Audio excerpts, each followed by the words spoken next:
దేవాది దేవుడు దాన్ని బట్టి దేవాది దేవునికి ఎంతగానో కృతజ్ఞతాస్తులు చెల్లించుకుంటా ఉన్నాను.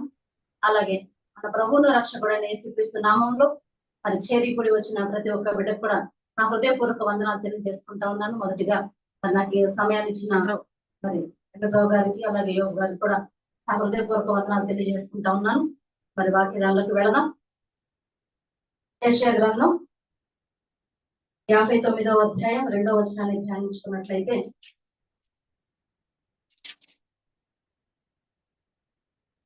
మీ పాపములు ఆయన ముఖమును మీకు మరుగుపరిచెను గనుక ఆయన ఆలకింపకున్నాడు.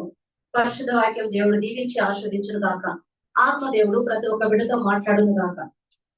చిన్న ప్రార్థన చేసుకుని వాక్యాల్లోకి వెళదాం. పరిశుద్ధుడా, ప్రేమమేడ, కృపామేడ, కృపల దేవా, నీకు వందనాలయ్యా, స్తోత్రాలు స్తుతులు ప్రభా. ఈ రాత్రి కాల సమయంలో ప్రభా, ఈ జూమ్ మీటింగ్ లో ప్రభా ఈ విధంగా పాల్గొనడానికి మాకు ఇచ్చిన కృపను బట్టి తండ్రి బట్టి నీకు వందనాలు. ఎన్నెన్ని కృతజ్ఞతాస్తులు చెల్లించుకుంటున్నాం ప్రభా. అయ్యా ఇప్పటి వరకు నాయన అయ్యా నా తండ్రి నా ప్రభా జరిగిన పూడికలో ప్రభా మీరు తోడుగా ఉండి నడిపించిన విధానం బట్టి స్తోత్రాలు వందనాలు ప్రభా. అయ్యా నా తండ్రి వాక్యాల్లో వెళ్ళవచ్చుండగా నీ ఆత్మను కుమ్మరించండి, జీవమైన మాటతో తృప్తిపరచండి, జీవించడం నేర్పించండి, సరైన మాట నడిపించండి. అయ్యా వినగాల చెవిని గ్రహించుకున్న అతను ప్రతి ఒక్క బిడ్డకు దయచేయండి. విత్తబడే వాక్య దృష్టి పోకుండా మా హృదయాల్లో భద్రపరుచుకొని వాక్యానుసారంగా జీవించే కృపను దయచేయండి ప్రభా. అయ్యా అల్పురాన్ని అపాత్రాన్ని మిగిలిన ప్రభా అయ్యా తల్లి నా జీవితాన్ని జ్ఞాపకం చేసుకొని నిలబెట్టుకొని వాడుకుంటున్నందుకు మీ స్తోత్రాలు వందనాలు ప్రభా. మీ సిరుచాటును మరుగుపరుచుకొని మరుగైన మర్మాలు తెలియపరిచిన నోటిని బోర్లాగా వాడుకొని స్వచ్ఛమైన వాక్యం బోధించే కృపను దయచేయండి.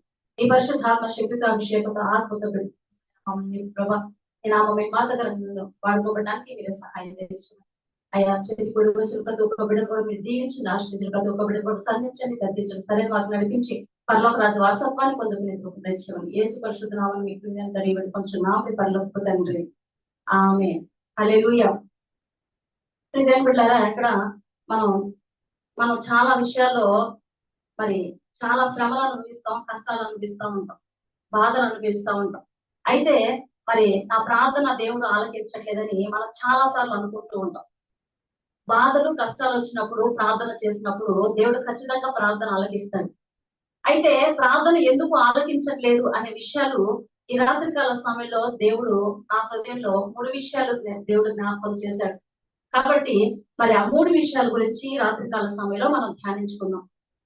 3 విషయాలు ఏంటంటే, మరి మొట్టమొదటిగా దేవుడు ఇక్కడ మాట్లాడుతూ ఉన్నాడు, మీ పాపములు ఆయన ముఖమును మీకు మరుగుపరిచెను అని వ్రాయబడింది.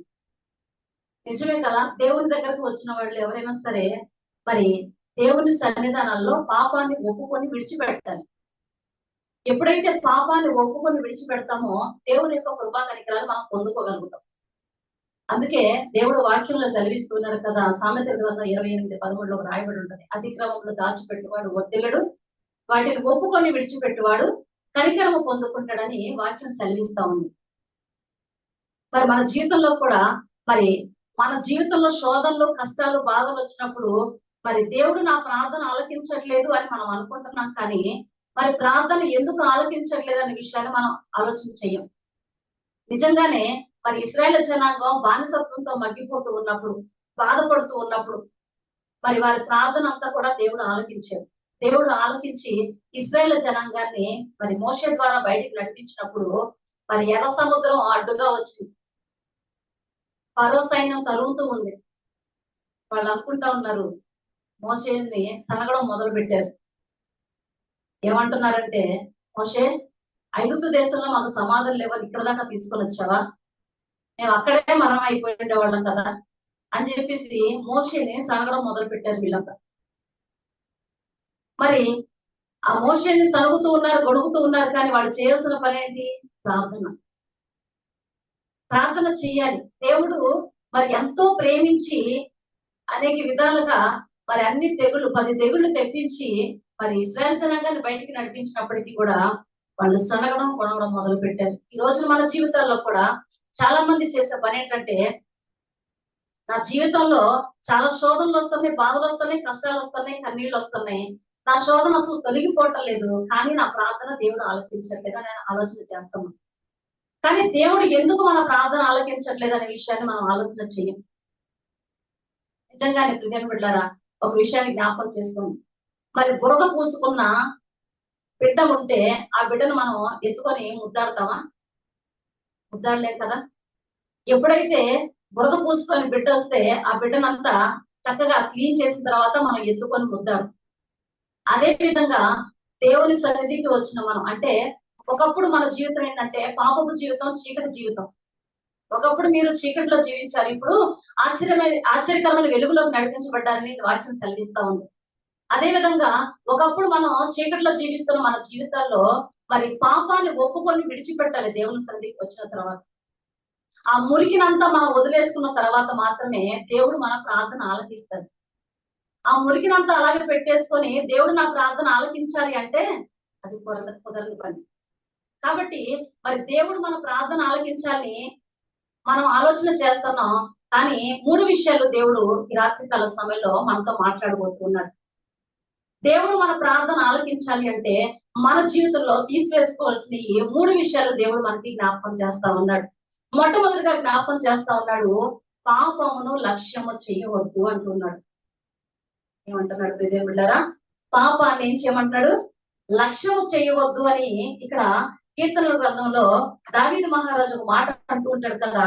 60వ కీర్తన 18వ వచనంలో రాయబడి ఉంటది, నా హృదయంలో నేను పాపము లక్ష్యము చేసిన ఎడల ప్రభు నా మనవి ఆలకింపకపోవును, వినకపోవును అని ఏం రాయబడి ఉంది.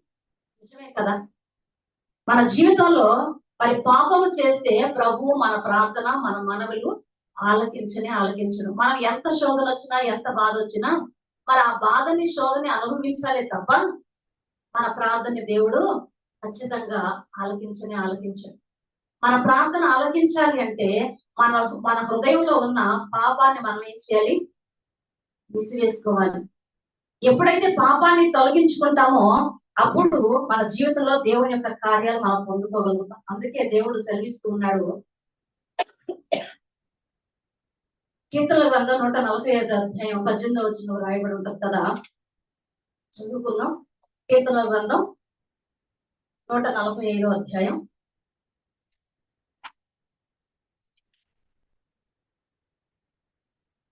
18వ వచనం రాయబడి ఉంటది, తమకు మొరపెట్టు వారందరికీ తమకు నిజముగా మొరపెట్టు వారందరికీ యెహోవా సమీపముగా ఉన్నాడు, తన యందు భయభక్తులు గల వారి కోరిక ఆయన నెరవేర్చును.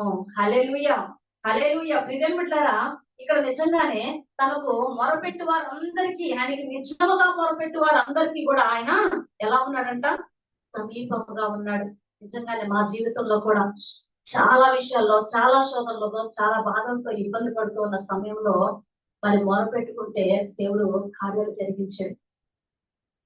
నేను చేసింది పాపం, మరి ఆ పాపాన్ని ఒప్పుకొని విడిచిపెట్టేశాం. భయంకరమైన విగ్రహారాధనతో మేము అనేకమైన పాపాలు చేస్తున్నాం.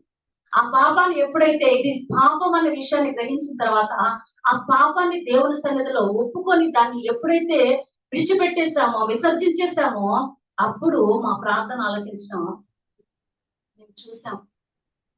దేవుడు ప్రతి విషయంలో కూడా ప్రభువా నా జీవితంలో ఈ కార్యం కావాలి, నేనేం చేయాలి అంటే మరి దేవుడు అనుకోని రీతిగా, అద్భుత రీతిగా నా ప్రార్థనకి జవాబు ఇచ్చేవాడు. నిజంగానే పరిశుద్ధ గ్రంథం అసలు ఏమీ తెలియని పరిస్థితుల్లో కూడా మరి పరిశుద్ధ గ్రంథం తీయగానే నాకు ఏ కష్టంతో నేను బాధపడుతున్నానో, ఏ బాధతో, ఏ ఇబ్బందితో ఉన్నానో ఆ బాధకి సంబంధించిన వాక్యం దేవుడు నాకు బయలుపరిచాడు, కనిపించేది. అది చదువుకున్న తర్వాత చాలా విధాలుగా హృదయంలో నెమ్మది కలిగేది. అందుకే పరిశుద్ధ లేఖనంలో ఒక మాట వ్రాయబడి ఉంటుంది కదా, ఈ వాక్యమే నన్ను బ్రతికించుచున్నది. నిజమే, దేవుని వాక్యం మనల్ని బ్రతికిస్తుంది. అందుకే దేవుని వాక్యానికి లోబడి జీవించే వాళ్ళలాగా మన జీవితాలు ఉండాలి. ఎప్పుడైతే దేవుని వాక్యానికి మనం లోబడి జీవిస్తామో అప్పుడు దేవుని యొక్క కృపా కనికరాలు మనం పొందుకుంటాం. అప్పుడు దేవుడు మన ప్రార్థన ఆలకిస్తానని దేవుని వాక్యం సెలవిస్తా ఉంది. దేవుని బిడ్డలారా, జ్ఞాపకం చేసుకోండి. మరి అందుకే ఇక్కడ కీర్తనాకారుడు అంటున్న మాట ఏంటంటే, నా హృదయంలో నేను పాపము లక్ష్యం చేసిన ప్రభువు నా మనవి వినకపోవును అని మరి దేవుని వాక్యం సెలవిస్తా ఉంది. నిజమే, మరి మన జీవితంలో మరి ఏ పాపము లేకుండా, ఏ శాపము లేకుండా దేవుని సన్నిధిలో ప్రతినిత్యము కూడా మన యొక్క ప్రతి అణువణువు కూడా మనం శుద్ధీకరించుకోవాలి.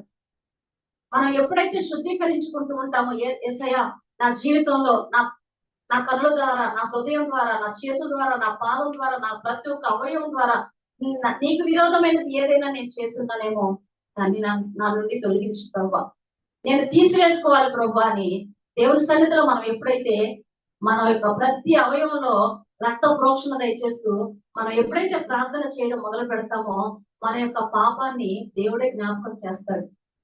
మన యొక్క పాపాన్ని దేవుడే జ్ఞాపకం చేస్తాడు. మనం జ్ఞాపకం చేసుకోవడం కాదు. ఎందుకంటే పాపమును గురించి నీతిని గురించి ఒప్పింపు చేయవాడు ఆయన. యోహాను సువార్త 16వ అధ్యాయంలో రాయబడి. మన జీవితంలో ఏ పాపం ఉందో, ఏ శాపం ఉందో అది జ్ఞాపకం చేసేది దేవుడే. దేవుడు జ్ఞాపకం చేయకపోతే మనకి ఏది జ్ఞాపకం రాదు. నేను నీతిమంతుడు కదా అనుకుంటాం, కానీ దేవుడు మన జీవితంలో ఉన్న పాప శాపాలన్నింటినీ కూడా ఆయన జ్ఞాపకం చేస్తాడు. ఆయనే వినిపిస్తానికి ఆయన సంసిద్ధంగా ఉన్నాడు. కానీ ఆ పాపాన్ని మనం ఎప్పుడైతే ఒప్పుకొని విడిచిపెడతామో అప్పుడు దేవుని యొక్క కృపా కనికరాలు పొందుకుంటాం. దేవుని బిడ్డలారా, మన జీవితంలో ఒక విషయాన్ని జ్ఞాపకం చేస్తాను. మనం ఎప్పుడైతే దేవుని సన్నిధికి వచ్చి పాపాలు ఒప్పుకుంటాం, విడిచిపెట్టేస్తాం, అయిపోయింది, మనం పరిపూర్ణంగా ఉన్నామని అనుకుంటాం. కానీ మన పక్కన ఉన్న వాళ్ళు, అంటే మన భర్త, భార్య, బిడ్డలు, వీళ్ళందరూ పరిపూర్ణంగా లేరని వాళ్ళ మీద దృష్టి మనం పెడతా ఉంటాం. వాళ్ళు అలాగ లేరు, వీళ్ళు ఎలాగ లేరు, తను బైబిల్ చదవట్లేదు, ప్రార్థన చేయట్లేదని మన స్థితిగతులు మనం చూసుకోకుండా మనం ఏం చేస్తామంటే పక్కన వాళ్ళ మీద ఫోకస్ పెడతా ఉంటాం. కానీ బ్రదర్ బిడ్డారా, జ్ఞాపకం చేస్తుంది, మన పక్కన వారి మీద మాట్లాడడం కాదు, కానీ వారి నిమిత్తం మనం ప్రార్థన చెయ్యాలి. ఒకవేళ వాళ్ళు మన కుటుంబంలో మనం స్థిరంగా ఉండి మనం వెలిగించబడిన తర్వాత మన కుటుంబంలో ప్రతి ఒక్క బిడ్డ కూడా వెలిగించబడుతుంది. మనం పాపాలని ఒప్పుకొని విడిచిపెడితే మన ప్రార్థన దేవుడు ఆలకిస్తాడు. మనల్ని బట్టి మన కుటుంబం అంతా రక్షింపబడుతుందని దేవుని వాక్యం సెలవిస్తా ఉంది. మరి మనం బట్టి మన కుటుంబం రక్షింపబడాలంటే మనం ముందు సిద్ధపడి ఉండాలి. అలా సిద్ధపడి ఉన్నప్పుడు మాత్రమే మనం దేవుని యొక్క కార్యాలు పొందుకుంటాం. ఈ రోజున చాలా మంది మనం జ్ఞాపకం చేస్తా ఉన్నారు. చాలా మందిని చూస్తా ఉంటే వాళ్ళు అంటున్న మాట ఏంటంటే, నా భార్య నా మాట వినదు, నా భర్త నా మాట వినదు, అలాగే మరి నా బిడ్డలు కూడా నా మాట వినరని చాలా మంది అనుకుంటున్న విషయాన్ని మనం జ్ఞాపకం చేస్తా ఉన్నారు. అయితే ప్రియమైన బిడ్డారా, ఒక విషయాన్ని జ్ఞాపకం చేసుకున్నాం. అలా అంటున్న విషయంలో ముందు నా జీవితంలో నేను చేసుకునేది ఏంటంటే, ముందు నన్ను నేను సిద్ధపరచుకున్నాను. తర్వాత వారందరి నిమిత్తం ప్రార్థన చేశాను. వారందరి నిమిత్తం ప్రార్థన చేసిన తర్వాత నా కుటుంబం అంతా రక్షింపబడింది. అదే విధంగా నీ కుటుంబంలో ఎవరైతే రక్షింపబడలేదో, ఎవరైతే పాపాన్ని ఇంకా ఒప్పుకొని విడిచిపెట్టలేదో వారందరి నిమిత్తం నువ్వు ప్రార్థన చేయాలి. ముందు నీ ప్రార్థన దేవుడు ఆలకించాలి. దాని గురించి నువ్వు ఆలోచన చేసి నువ్వు నిజంగా పరిపక్వం కలిగి పరిపూర్ణంగా పరిశుద్ధంగా జీవిస్తూ నువ్వు నిజంగా ప్రార్థన చేస్తే దేవుడు అందుకే మాట్లాడుతున్నాడు, నిజముగా ప్రార్థన ఎవరైతే చేస్తారో వారికి సమీపంగా దేవుడు ఉంటాడని దేవుని వాక్యం సెలవిస్తా ఉంది. కాబట్టి మనందరం కూడా మరి చేసే తప్పు ఏంటంటే పక్కన వాళ్ళ మీద ఫోకస్ పెడతాం, కానీ మన జీవితం దేవుని దృష్టికి ఎలా ఉంది, నా జీవితంలో ఇంకా పాపం ఏదైనా ఉందా, నా జీవితంలో ఇంకా శాపం ఏదైనా ఉందా, నేను ఎలా ఉన్నాను దేవుని దృష్టికి అనే విషయాన్ని మనం పక్కన పెట్టేస్తున్నారు. అనేక మంది ఏం చేస్తున్నారంటే పక్కన వాళ్ళ మీద, ఇరుగు పొరుగు వారి మీద ఫోకస్ పెడుతూ వారి జీవితం అలా ఉంది, వీరి జీవితం అలా ఉందని కుంగిపోతా ఉన్నారు, బాధపడుతూ ఉన్నారు. కానీ బిడ్డలారా, దేవుడు ఖచ్చితంగా సమీపంగా ఉండి నీ కష్టాలు నీ బాధలన్నింటినీ కూడా మరి తీర్చగలిగిన శక్తి సామర్థ్యం కలిగిన వాడు. ఎప్పుడు తీరుస్తాడు, ఎప్పుడు ప్రార్థన ఆలకిస్తాడు అని నువ్వు ఆలోచన చేస్తున్నావేమో రాత్రికాల సమయంలో దేవుడు నీతోనే మాట్లాడుతూ ఉన్నాడు. జ్ఞాపకం చేసుకో. ఎప్పుడు మాట్లాడుతాడు అంటే నీ జీవితాన్ని నువ్వు పరిపక్వత చేసుకొని నీ పాపాలు నువ్వు ఒప్పుకొని విడిచిపెట్టినప్పుడు దేవుని యొక్క కృపా కనికరాలు నువ్వు పొందుకుంటావు. నీ ప్రార్థన ఖచ్చితంగా దేవుడు ఆలకిస్తాడు. నీ జీవితంలో ఉన్న సమస్యలను కూడా దేవుడు తీర్చడానికి ఆయన సమర్థుడుగా ఉన్నాడు. హల్లెలూయా, హల్లెలూయా. పాపంలో శాపంలో జీవిస్తున్న మన జీవితాన్ని దేవుడు సన్నిధిలో నిలబెట్టాడంటే దేవుని యొక్క కృప కాదా? మరి దేవుడు మనకు ఒక బాధ్యత ఇచ్చాడు, కుటుంబంలో బాధ్యత ఇచ్చాడు. ఆ బాధ్యతను బట్టి మనం కూడా చక్కగా నిర్వర్తించుకోవాలి. మనం కూడా వారిని బట్టి ప్రార్థన చేయాలి, వారి కోసం మనం ప్రార్థన చేయాలి. ఎప్పుడైతే మన కుటుంబాన్ని రక్షణలోకి నడిపించబడతామో అప్పుడు అనేకులు కూడా రక్షింపబడాలని మనకు ఒక తృష్ణ ఉంటది, మనకు ఒక ఆశ ఉంటది. దేవుడు మనకు ఒక ఆశ మన హృదయంలో పెడతాడు. ఎప్పుడైతే మన కుటుంబాన్ని మనం రక్షణ మార్గంలోకి నడిపించబడతామో అప్పుడే అనేక మందిని మనం రక్షించడానికి దేవుడు కృప చూపిస్తాడు.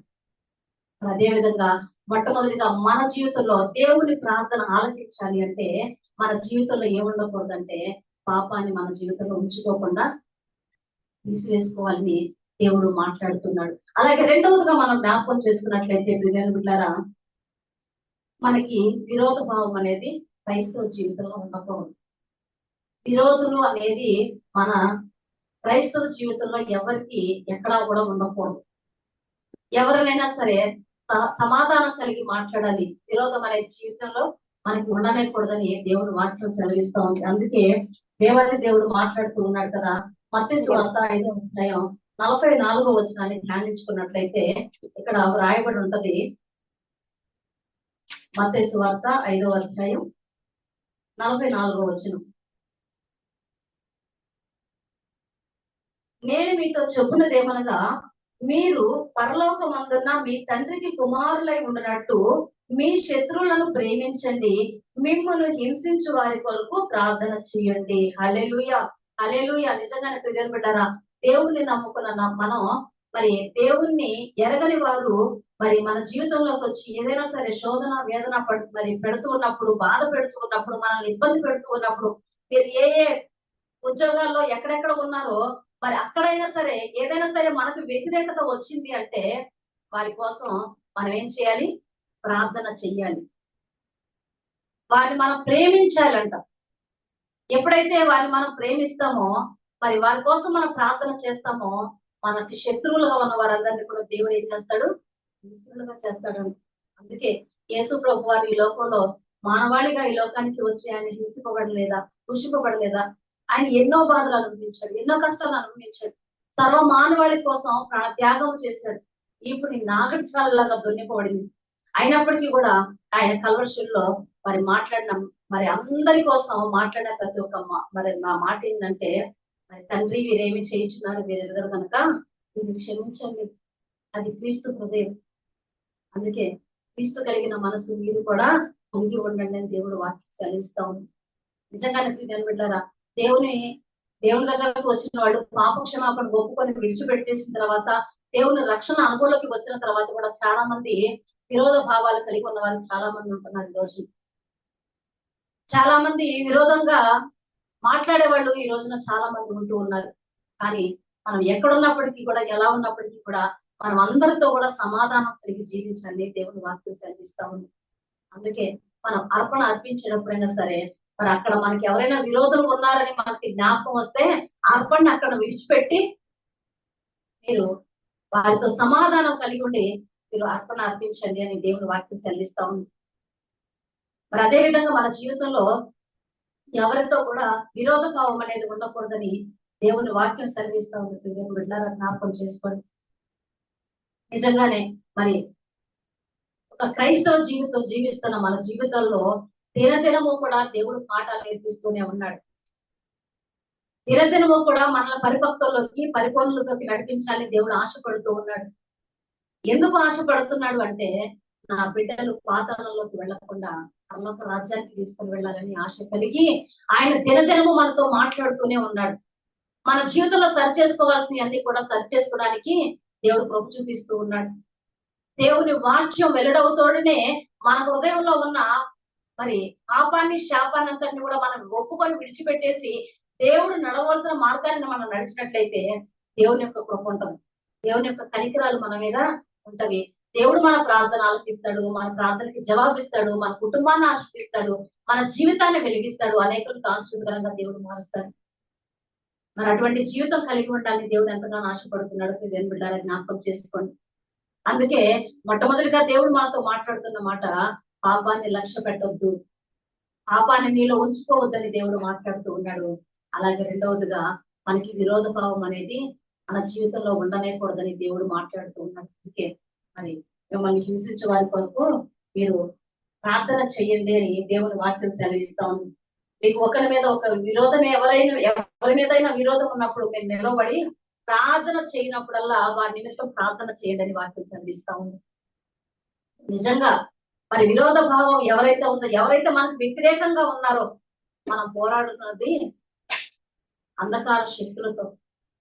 లోకనాథులతో, మరి వాళ్ళతో పోరాడుతున్నప్పుడు మన జీవితంలో మనం ఎవరిని చూడాలి? మనకి విరోధంగా మాట్లాడుతున్నారు అంటే వాళ్ళలో మనం ఎవరిని చూడాలి అంటే అపవాదిని చూడాలి. మనల్ని మరి గర్జించు సింహం వాళ్ళు ఎవరిని మింగుదమా అని అపవాది మన చుట్టూ తిరుగులాడుతూ ఉంటాం. అలాంటప్పుడు మనకి విరోధంగా ఎవరైనా లేస్తూ ఉంటే, మన కుటుంబ విషయంలో అయినా సరే, మరి భార్య భర్తలకి గొడవలు వస్తున్నప్పుడైనా సరే, భర్త మరి క్రైస్తవులు మరి దేవుని నమ్ముకున్న భర్త అయి ఉంటే భార్య ఏదైనా మాట్లాడుతూ ఉంటే వాళ్ళు ఓర్పు సహనం కలిగి ఉండాలి. అలాగే మరి భర్త భార్య మారు మనసు పొంది భర్త ఏదైనా మాట్లాడుతూ ఉంటే భర్త కూడా ఓర్పు సహనం కలిగి ఉండాలి. ఒక కుటుంబంలో ఎవరైతే అట్లా మాట్లాడుతూ ఉన్నప్పుడు మాట్లాడుతున్నది అపవాది శక్తులని మనం ఎప్పుడైతే ఆలోచన చేస్తూ మరి మనం ఏసు రక్తాన్ని స్మరిస్తూ మనం ఎప్పుడైతే ముందుకు కొనసాగిపోతామో కొంతసేపటికి అది నిమ్మలం అయిపోతుంది. మనందరం కూడా వారిద్దరు కూడా సమాధానం కలిగి జీవిస్తారు. అటువంటిది దేవుడే నాకు నేర్పించాడు. ఇదనుకుంటారు నిజంగా. ఈ లోకంలో ఒక అపవాది చేత మాట్లాడించి మరి ఈ లోకంలో అపవాది ఏం చేస్తాడు, ఎలా ప్రయోగాలు చేస్తాడు, ఒక మనిషిని ఏ విధంగా హింస పెడతాడు, ఒక మనిషిలో అపవాది ప్రేరేపణ కలిగిస్తే ఏ విధంగా మాట్లాడతాడు అనే విషయాన్ని మరి ఒక అపవాది చేతాన్ని నేను తెలుసుకోగలిగాను. అంటే చూసి తెలుసుకున్నాను. నా బిడ్డలో ఉండి ఒక అపవాది ఎటువంటి క్రియలు చేస్తుందంటే మామూలు క్రియలు కాదండి. 3 సంవత్సరాలు భయంకరమైన బాధ అనుభవించాను, భయంకరమైన శోధన అనుభవించాను. అసలు అంత మరి అపవాది చేసే తంత్రాల్ని ఎరిగి గ్రహించగలిగాను. అదే విధంగా ఈ రోజున మన జీవితంలో కూడా మనకి ఎవరైనా సరే విరోధంగా ఉన్నప్పుడు మనల మీద శోధిస్తుంది ఎవరు అని, అపవాది శోధిస్తుందని మనం ఎప్పుడైతే తెలుసుకుంటామో దేవుడు అప్పుడు మనల్ని శాంతపరుస్తాడు. మనకి ఓదార్పు ఉంటది, మనకి ఓర్పు సహనాలు ఉంటాయి. మనం మన జీవితంలో ముందుకు కొనసాగిపోవడానికి దేవుడు కార్యం జరిగిస్తాడు. హల్లెలూయా, హల్లెలూయా. అలాగే ప్రియమైన బిడ్డారా, ఇక్కడ మరి మూడవదిగా మనం జ్ఞాపకం చేసుకున్నట్లయితే వేషధారణ అనేది మన జీవితంలో ఉండకూడదు. వేషధారణ బయట ఒకలాగా, ఇంట్లో ఒకలాగా, మందిరంలో ఒకలాగా, మందిరంలో వెలుపలికి వెళ్ళిన తర్వాత మరొకలాగా, ఆఫీసులో ఒకలాగా, ఇంటికి వచ్చిన తర్వాత ఒకలాగా. మన జీవితంలో ఎప్పుడైనా సరే వేషధారణ అనేది మన జీవితంలో ఉండకూడదు. ఎప్పుడున్నా సరే దేవుని ఆత్మను పొందుకున్న మనం ఎప్పుడైనా సరే, ఎలాగైనా సరే, ఎక్కడున్నా సరే మరి ఒకే విధంగా మనం యథార్థంగా జీవించాలని దేవుడు ఆశపడతా ఉన్నాడు. ఇక్కడ వాక్యం సెలవిస్తా ఉంది కదా, చదువుకుందాం. మత్తయి సువార్త 6వ అధ్యాయం 5వ వచనం ఒకసారి ధ్యానించుకున్నట్లయితే, మత్తయి సువార్త 6వ అధ్యాయం 5వ వచనం. మరియు మీరు ప్రార్థన చేయనప్పుడు వేషధారుల వలె ఉండవద్దు, మనుషులకు కనబడవలనని సమాజ మందిరంలోను వీధుల మూలల్లోనూ నిలిచి ప్రార్థన చేయుట వారికి ఇష్టము, వారు తమ ఫలము పొంది ఉన్నారని నిశ్చయముగా మీతో చెప్పుచున్నాను. హల్లెలూయా. దేవుని బిడ్డలారా, ఇక్కడ మనకి దేవాది దేవుడు జ్ఞాపకం చేస్తా ఉన్నాడు. ప్రార్థన చేయనప్పుడు వేషధారుల వలె ఉండవద్దు. నిజమే. ఈ రోజున చాలా మంది మందిరంలోకి వచ్చినప్పుడు చాలాసేపు ప్రార్థన చేస్తారు. మరి ఇంట్లో ప్రార్థన చేస్తారనేది నాకైతే తెలియదు. మరి చాలా మంది ఇంట్లో ప్రార్థన అనేది ఉండదు, కానీ మందిరంలోకి వచ్చిన తర్వాత చాలా ప్రార్థన చేస్తారు. అందుకే దేవుని వాక్యం ఇక్కడ సెలవిస్తా ఉంది, సమాజ మందిరంలో వీధుల మూలలో నిలిచి ప్రార్థన చేయుట వారికి ఇష్టము. బయటకు వచ్చినప్పుడు ప్రార్థన చేయడమే వాళ్ళకి ఇష్టం అంట. ఇంట్లో ప్రార్థన చేయొద్దా? ఇంట్లో వాక్యం చదవద్దా? ఇంట్లో ఒకలాగా బయటకు ఒకలాగా ఉంటే దేవుడు మెచ్చుకోడు. ఎందుకంటే ఇంట్లో ఉన్నా బయట ఉన్నా చూసే దేవుడు మన దేవుడు. హల్లెలూయా. చూసే దేవుడు మన దేవుడై ఉన్నాడు. మరి నువ్వు ఏ స్థితిలో ఉన్నా సరే, నువ్వు బయటకు వచ్చిన తర్వాత భక్తి పరులాగా ఉన్నావేమో, కానీ దేవుడు నిన్ను ఇంట్లో చూస్తాడు, వీధిలో చూస్తాడు, ఎక్కడున్నా కూడా చూస్తాడు. కాబట్టి ఇంట్లో ఒక రకంగా, వీధిలో ఒక రకంగా ఉండనేకూడదని దేవుడు వాక్యం సెలవిస్తా ఉంది. వేషధారుల వలె మీరు ఉండవద్దు అని దేవుని వాక్యం సెలవిస్తా ఉంది. బిడ్డారా, నిజమే. మరి పరిసయ్యుడు సుంకర్ని ప్రార్థన మనం జ్ఞాపకం చేసుకున్నట్లయితే ఇక్కడ చదువుకుందాం. లూకాసు వార్త 18వ అధ్యాయంలో వీరిద్దరి ప్రార్థన దేవుడు జ్ఞాపకం చేస్తా ఉన్నాడు. లూకాసు వార్త 18వ అధ్యాయం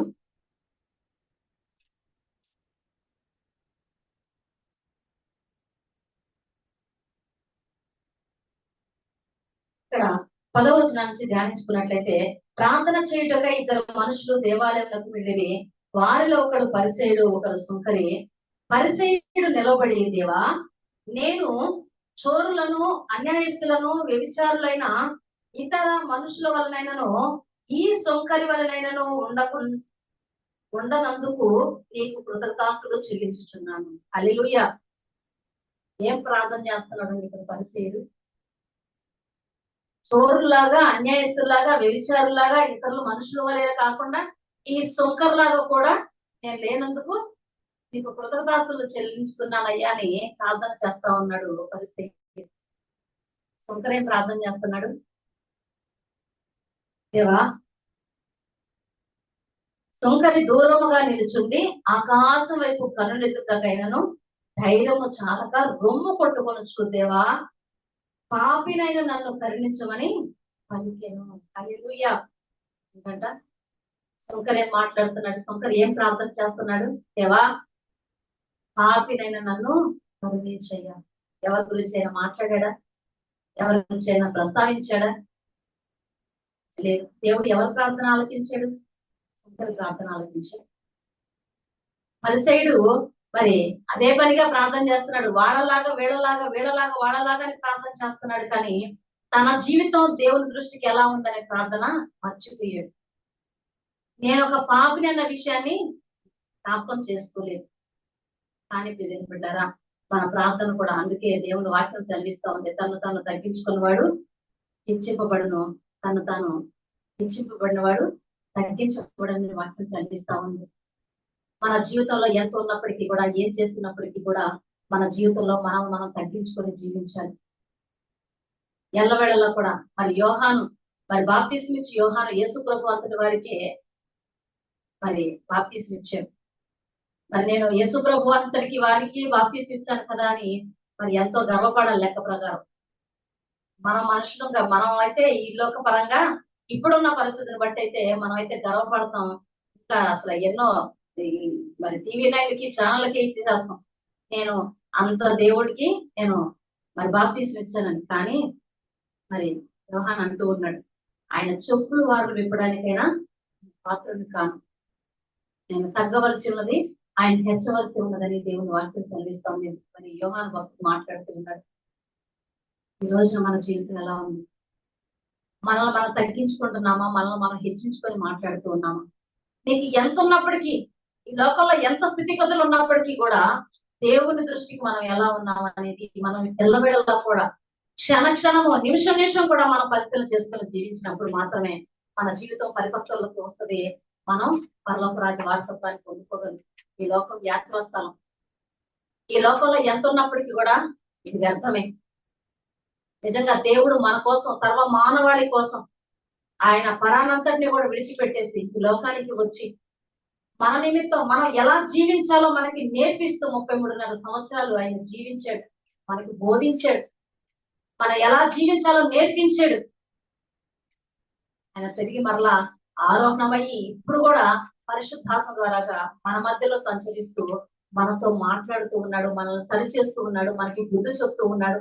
దినదినము మన జీవితాల్లో ఇంకా కార్యాలు పొందుకోవాలి, ఇంకా నా బిడ్డ మార్చబడాలని ఆయన ఎంతగానో ప్రార్థన చేస్తున్నాడు మన పక్షాన్ని. ఈ రోజున ఆయనకు కృతజ్ఞత కలిగి మనం జీవిస్తూ ఉన్నామా? ఈ రోజున మన జీవితం ఎలా ఉంది? 3 విషయాలు దేవుడు మనకి ఈ రాత్రి కాల సమయంలో జ్ఞాపకం చేశాడు. ఇంకా మన జీవితంలో పాపం ఉంటే, ఇంకా మనం తొలగించుకోవాల్సింది ఏదైనా ఉంటే దేవుణ్ణి అడుగు. నా జీవితంలో ఇంకా ఏమైనా పాపం ఉంటే నాకు తప్పును క్షమించి ప్రభు అని ఇప్పటికిప్పుడే మోకాళ్ళేసి ప్రార్థన చేస్తే దేవుడు కార్యాలు పొందుకుంటాం. ఖచ్చితంగా నీ ప్రార్థన దేవుడు ఆలకిస్తాడు. నీ జీవితాన్ని, నీ కుటుంబాన్ని దేవుడు మార్చడానికి సమర్థుడుగా ఉన్నాడు. హల్లెలూయా, హల్లెలూయా. కాబట్టి ప్రియమైన బిడ్డలారా, జ్ఞాపకం చేసుకోండి. మొట్టమొదటిగా దేవుడు మాట్లాడిన మాట, పాపాన్ని లక్ష్య పెట్టొద్దు అంటున్నాడు. రెండవదిగా దేవుడు మాట్లాడుతూ ఉన్నమాట, విరోధంగా ఎవరైనా సరే నీకు విరోధంగా ఉంటే నువ్వు క్షమించే హృదయం కలిగి ఉండు, నువ్వు ప్రేమించే హృదయం కలిగి ఉండు. క్రీస్తు యేసు కలిగిన మనస్సు నువ్వు కలిగి, నువ్వు ఆ మనస్సును ధరించుకొని జీవించినప్పుడు ఎవరికి మనకి ఈ లోకంలో విరోధులే ఉండరు. అలాగే 3వదిగా దేవుడు జ్ఞాపకం చేస్తా ఉన్నాడు. ప్రియమైన బిడ్డలారా, మరి వేషధారుల వలె మన జీవితాలు ఉండకూడదని దేవుడు మాట్లాడుతూ ఉన్నాడు. వేషధారుల వలె మన జీవితాలు ఉండకూడదు. ఎప్పుడైనా సరే ఎక్కడున్నప్పటికీ కూడా, బయట ఉన్నా లోపట ఉన్నా ఎక్కడున్నప్పటికీ కూడా దేవుడు చూస్తున్నాడు, నా జీవితాన్ని చూస్తున్నాడు అని ఒక భయభక్తులు కలిగి మనం జీవించినప్పుడు మనం ఎక్కడున్నప్పటికీ కూడా ఒకే రీతిగా మనం జీవించగలుగుతాం. అటువంటి జీవితం మనందరం కూడా జీవించాలని దేవుడు ఆశపడుతున్నాడు. అలాగే మనం ప్రార్థన చేయనప్పుడు కూడా దేవుని చిత్తాన్ని ఎరిగి మనం ప్రార్థన చెయ్యాలి. నీ చిత్తం అయితేనే కార్యం జరిగించు ప్రభు అని మనం ఎప్పుడైతే ప్రార్థన చేస్తామో దేవుడు ఖచ్చితంగా ఆ ప్రార్థన ఆలకిస్తాడు. మరి మా జీవితంలో కూడా ఒక చిన్న సాక్ష్యాన్ని చెప్పి వాక్యాన్ని ముగిస్తాను. మా జీవితంలో కూడా మరి అభిషేకం తీసుకోవాలి. మరి మాకు నిజంగా 2016లో మేము దేవుణ్ణి తెలుసుకోవడం, 2019కి వచ్చినప్పటికీ మాకున్న కష్టాలను బట్టి, మాకున్న బాధలను బట్టి మరి దేవుని మరి మందిరం ఏర్పాటు చేస్తాం. మందిరంలో మరి నడిపించడానికి మరి సేవకుడు మరి వస్తానంటున్నాడు, రావటం లేదు, చాలా ఇబ్బందులు పడిపోతా ఉన్నాం అప్పటికే. మరి అటువంటి పరిస్థితుల్లో నేను నీ సేవ చేయాలి ప్రభువా, నిజంగా నీ సేవ చేయడానికి నేను అర్హురాలనా అని సంవత్సరం పాటు ప్రార్థన చేశాను. సంవత్సరం పాటు ప్రార్థన చేసిన తర్వాత దేవుడు ఓకే అని అన్ని విషయాల్లో కూడా నాకు తెలియపరుస్తూనే వచ్చాడు. సంవత్సరం పాటు ప్రతిదినం లెగవడం, నేను అదే పని చేయడం అనమాట. ప్రభువా నిజంగా నేను నీ సేవకురాలను అయితే నాకు అది చూపించు, ఇది చూపించని ఏదో ఒకటి అడుగుతూనే వస్తున్నా. రోజు రోజు అడుగుతూనే వస్తా ఉండేదాన్ని. చాలా నలకొట్టబడ్డాను, చాలా చాలా అనుభవించాను. అయితే అటువంటి పరిస్థితుల్లో మరి 2019లో మేము అభిషేకం తీసుకోవాలి. అభిషేకం తీసుకోవడానికి మా మాస్టర్ గారు అన్నారు. అంటే మాకు అప్పుడు నిజంగానే వాస్తవంగా ఆయన చెప్పింది కరెక్టే. ఎందుకంటే 2016లోనే మేము దేవుని సన్నిధానానికి వచ్చాం. మరి 2016లో డిసెంబర్ 31వ తారీఖున మేము బాప్తిస్మం తీసుకున్నాం. మరి మాకు 2019కి వచ్చేటప్పటికి మాకు ఏం తెలుసు, మాకేమీ తెలియదు. కానీ దేవుని మహాకృప మాకు తోడుగా ఉండడం వల్ల నిజంగానే మరి 2019కి నేను సిద్ధపడిపోయాను. దేవుణ్ణి అడిగాను. నిజంగానే సేవ చేయాలంటే మరి పరిశుద్ధ గ్రంథం అంతా చదువుకోవాలి, బైబిల్ ట్రైనింగ్ చేయాలి, చాలా చాలా చెప్తున్నారు. కానీ నేను ఏ ట్రైనింగ్ చేయలేదు. కాకపోతే ఉన్న పుస్తకాలను, వాళ్ళు విడిచిన పుస్తకాలన్నీ ముందేసుకొని కూర్చొని దాన్ని పట్టుకొని మరి వాటిలో కొన్ని కొన్ని వచనాలు తీసుకొని ఎంత పేపర్లో రాసుకొని మరి దాన్ని ముందు పెట్టుకొని వాక్యం చెప్తా ఉండేదాన్ని. అట్లాగా ఒక సంవత్సరం పాటు చేశారు. ఇక నా వల్ల కాదు ప్రభు. మరి ఏదైనా ఎవరికైనా ప్రార్థన చేయాలంటే పాస్టర్ గారిని పిలిపించాను. మరి మేమంతలో మేము ప్రార్థన చేయడానికి అవకాశం లేదు. మరి ఏం చేయాలి? మరి నేను సేవకురాలుగా ఉండాలంటే అని చెప్పి సంవత్సరం పాటు అడుగుతూ వచ్చాను. దేవుని మహాకృపను బట్టి మరి దేవుడు జనవరి 1 రోజు మరి నాకు ఒక 31st నైట్ వాగ్దానాలు తీస్తారు. వాగ్దానంలో నీ మూలంగాను, నీ సంతానం మూలంగాను భూమి మీద వంశులన్నీ ఆశ్రదించబడినని వాగ్దానం వచ్చింది. ఆ వాగ్దానం పట్టుకొని మాకు మరి మా తండ్రి గారి మరి శాస్త్రి గారు అయ్యగారి దగ్గరికి వెళ్ళి మరి ఆయనకి అడిగితే, మేమైతే అక్కడికి వచ్చి ఒకే వాక్యం చెప్పి రావడమే కానీ మీరు అక్కడ పరిచయం చేయాలమ్మా, మీరు తీసుకోవడం మంచిదే అని చెప్పి ఆయన చెప్పడం జరిగింది. కానీ మా మాస్టర్ గారు అయితే ఒప్పుకోలేదు. మరి మీకేం తెలుసని అభిషేకం తీసుకుంటారన్నారు. సరే ఇలా జరుగుతా ఉంది, కానీ దేవుని మాట వినమంటారా, నీ మాట వినమంటారని కరాఖండిగా మాట్లాడేశాను. ఎందుకంటే నాకున్న ఆ శోధన నేను తట్టుకోలేని పరిస్థితి అనమాట. ఖచ్చితంగా దేవుణ్ణి అడిగాను, దేవుడు నాకు చెప్పాడు, అంతే. నేను దాని వరకే ఆలోచన చేస్తాను. అయితే మా ఇద్దరు అట్లా మాట్లాడుకుంటా, నేను దేవుడి మాట వింటాను, నీ మాట అయితే వినన్నయ్యా అని చెప్పి మాస్టర్ గారితో చెప్పడం జరిగింది.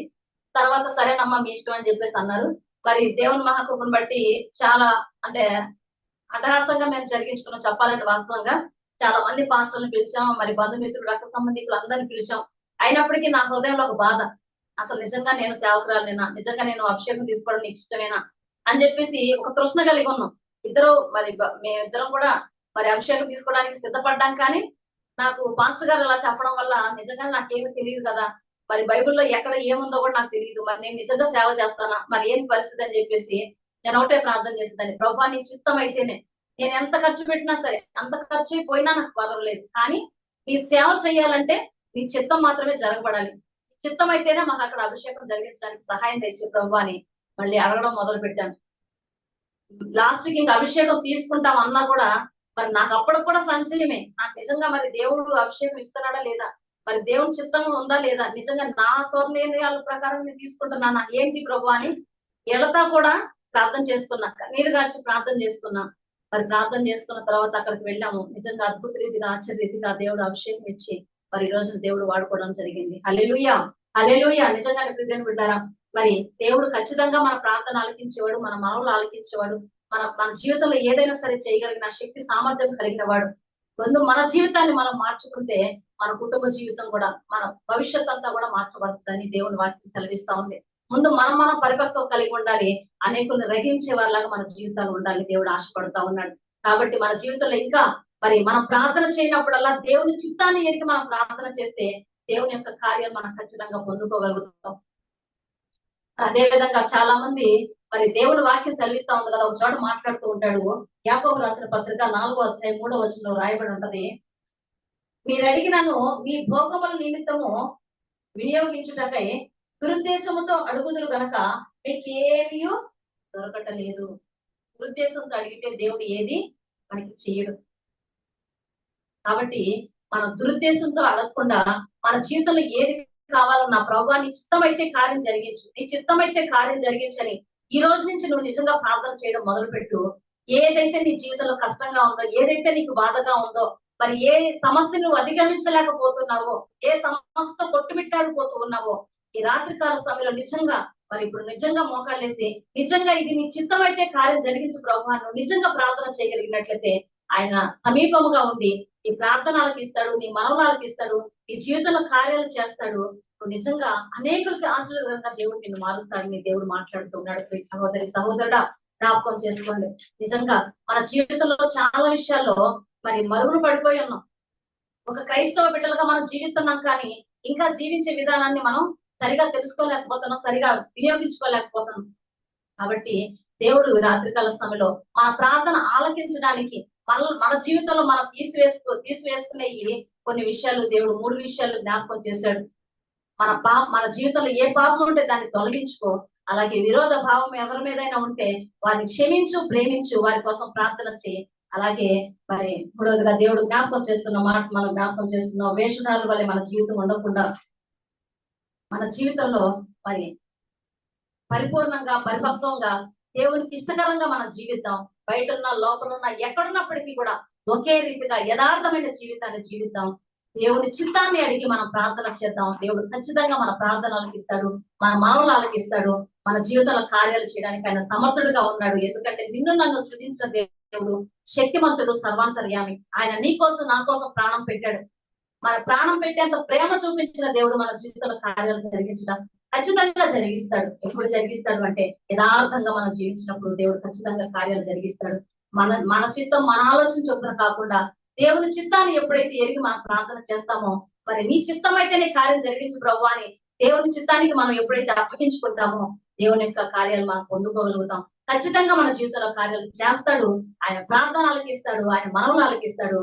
కాకపోతే మనం తొలగించుకోవాల్సినవి కొన్ని తొలగించుకొని మరి అన్వయించుకోవాల్సినవి అన్వయించుకుంటూ వాక్యానికి లోబడి జీవిస్తూ మరి మనం ఎప్పుడైతే దేవునికి లోబడి జీవిస్తామో అప్పుడు దేవుని యొక్క కృపా కనికరాలు మనం ఎల్లవేళలా కూడా పొందుకుంటామని దేవుని వాక్యం సెలవిస్తామని.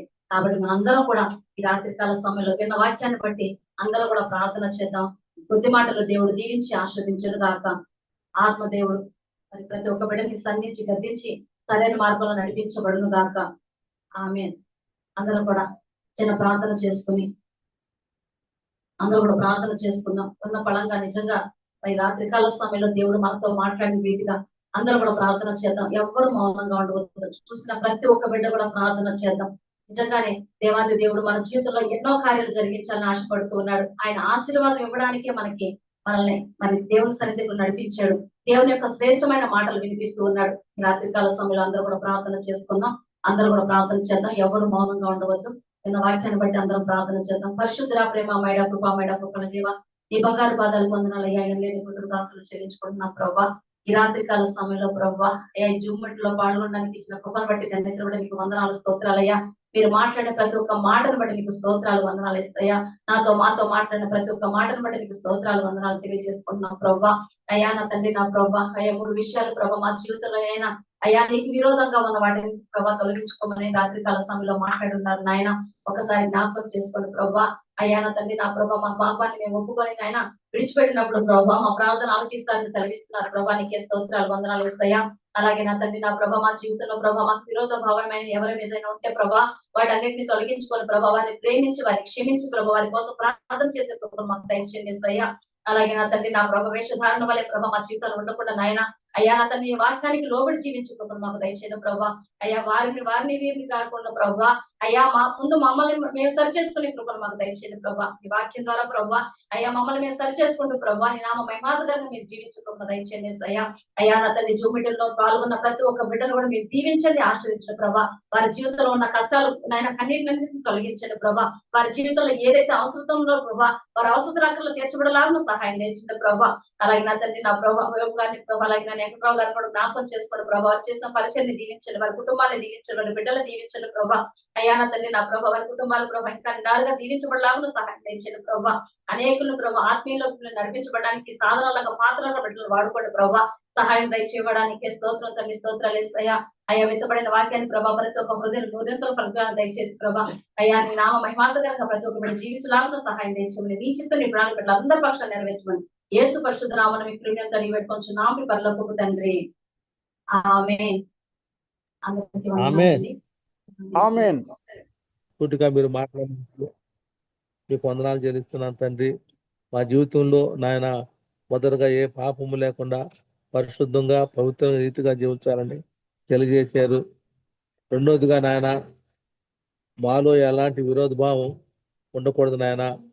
ప్రార్థన చేయనప్పుడు మొదటగా మా విరోధులతో ఎక్కడ మేము విరోధం ఉండకుండా మనుషులతో సమాధానం కలిగి ఐక్యత కలిగి ప్రేమ కలిగి ఉండమన్నారు. మూడోదిగా నాయన వేషధారణ జీవితం జీవించకూడదని అయా మరి ఆ యొక్క పరిచయం అయితే ఇతరులను విమర్శిస్తూ ఇతరుల మీద నేరారోపణ చేస్తూ ప్రార్థన చేశారు. అలా ఉండకుండా మా జీవితం సుంకరిలాగా అయా పాపిని నన్ను కరుణించాయని అయా అలాంటి జీవితం మేము కలిగి ఉండాలి. మేము ఎక్కడుండా, ఇంట్లో ఉండా, మందిరంలో ఉండా, బయట ఉండా ఒకే విధంగా మా ప్రవర్తన ఉండాలయ్యా. కాబట్టి నాయన దేవుడు చూస్తూ ఉన్నాడని ఎల్లవేళలా ఒంటరిగా ఉండగాని సమాజంలో ఉండగాని ఒకే రకమైన జీవితం కలిగి ఉండాలని, సో మరి వేషధార జీవితం ఉండకూడదని మీ ఆస్త్రాల ద్వారా హెచ్చరించారు నాయన. హెచ్చరించిన లేఖన ప్రకారము మమ్మల్ని మేము సరి చేసుకోవటానికి వాక్యానుసారంగా జీవించడానికి కృప చూపించండి.